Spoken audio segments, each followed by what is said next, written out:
It was my first day teaching ESOL, and I was intensely nervous, since up to that point I had only been working with experienced teachers, helping them with their students as a volunteer in the classroom.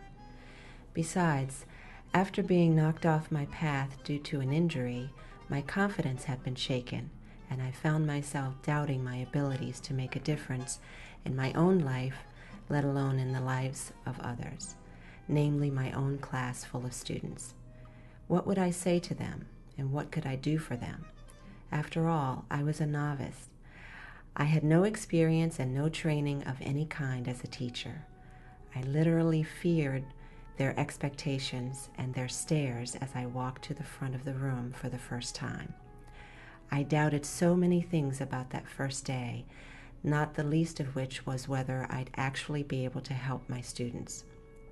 In fact, I almost didn't have a first day, because when I was initially offered my first teaching position after volunteering, I chickened out and turned it down, since I thought, what can I offer my students?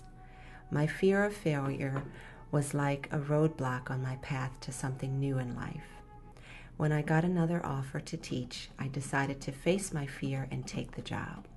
As a result, I walked into my first classroom of eager students and fell in love with the profession. So much so, in fact, that the experience spurred me on to pursue my master's degree in teaching ESOL. I went through several ups and downs during that first teaching experience, but in the end, I was so happy to hear the kind words from my students that said, "Thank you, Sherry. You're a wonderful teacher."